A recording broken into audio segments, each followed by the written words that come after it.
Lubang City Gymnastics Group started 6 years ago. It was formally an parang athletic organization at first.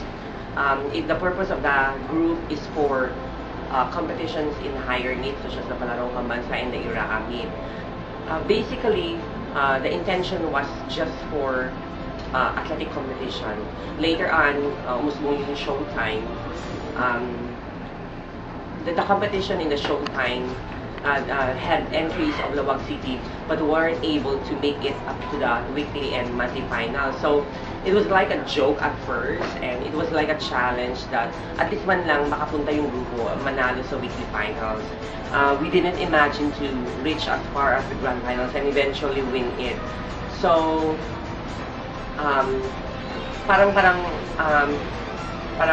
it was a trial for the Lubang City Gymnastics Group. It was formed formally as a dance group when it won the showtime.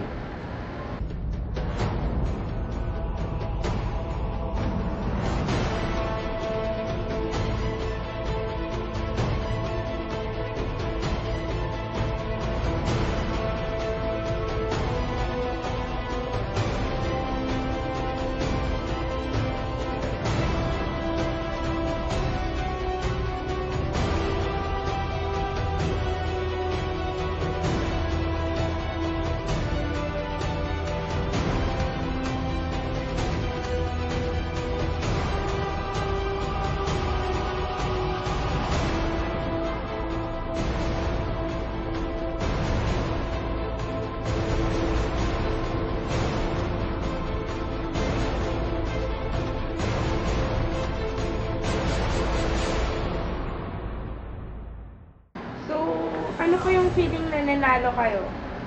Of course, ecstatic, happy, overwhelmed. Yun yung mga naramdaman namin nung nanalo sa showtime. Kasi of course, with a number of groups participated and yung type of competition and site competition, napakahirap para manalo and unimaginable yung pagkakapanalo namin sa showtime.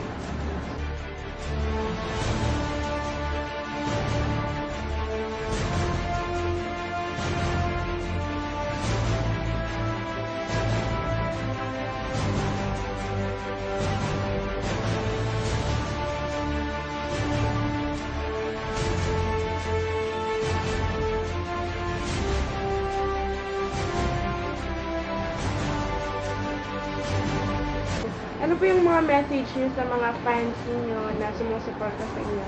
Lalo noon mag-grand finals na. Thank you very much for the prayers. Thank you very much for supporting Lubang City Gymnastics Group. Up to now, marami pa rin tumatangkilik sa grupo. Up to now, marami pa rin nagme-message ng love na sana makita namin kayo sa TV ulit. Thank you for watching and appreciating the group, the effort of the group, and yung style namin, because of course our genre or style is uncommon. So just continue dreaming and of course practicing, because of course when you want to become a gymnast and when you want to become a dancer, it takes time, it takes years of training, of course, before you can really have yung proper skill for that genre. So yun, you have to practice, you have to be dedicated, you have to be disciplined in order for you to reach yung what's called success for that activity.